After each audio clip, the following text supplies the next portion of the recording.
चिट्ठी लिखी भेजल समधीरज दशरथ देहु जनक जी के हाथ रे ललना। अरे देहु जनक जी के हाथ रे ललन। पनवा कमड़वा छवय मोरे समधी पनवा कमड़वा छवय मोरे समधी। अरे ब्याहन जय श्री राम रे ललनवा। अरे ब्याहन जय श्री राम रे ललनवा।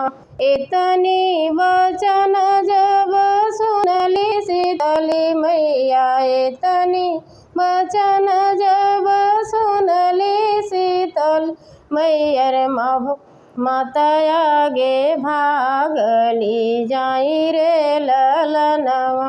अरे मैया आगे भागली जाई रे ललनवा।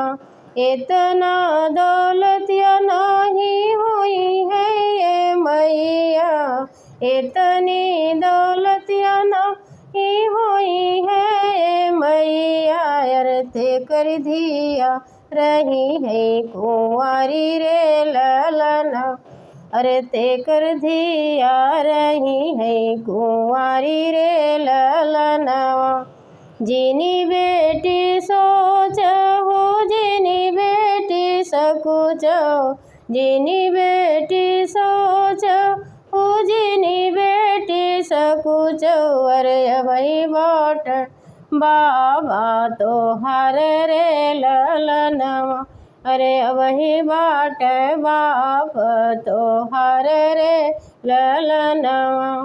देशवा विदेशवा से पनवा मंगईब देशवा विदेशवा से फूलवा मंगईब। अरे वही पाने मड़वा छवाईब रे ललनवा।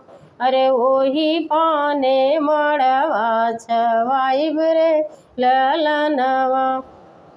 उलटी चिट्ठी लिखी भेजब राजा दशरथ उलटी चिट्ठी लिखी भेजब राजा दशरथ।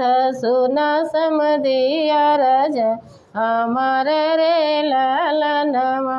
अरे सुना समधिया राजा हमार रे ललनवा।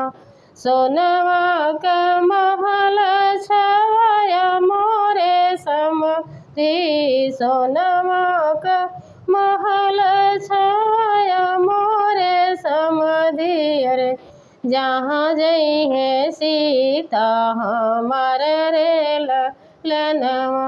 अरे जहाँ जई है बेटी हमार रे ललनवा।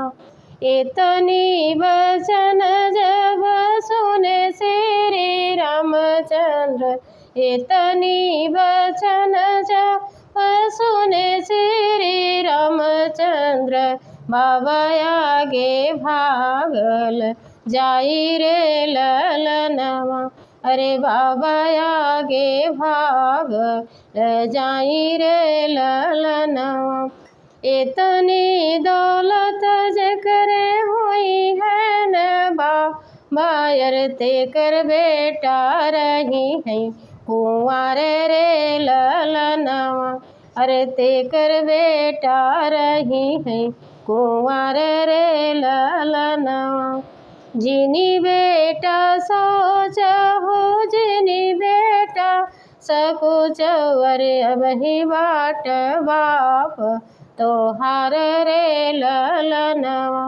अरे अब ही बाटी माई तो हार रे ललनवा। देशवा विदेशवा से सोनमा मंगईब देशवा विदेशवा से सोनवा मंगईब। अरे होही सोने महल बनाईब रे ललना। अरे ओही सोने महल बनाईब रे ललना। जय श्री राम।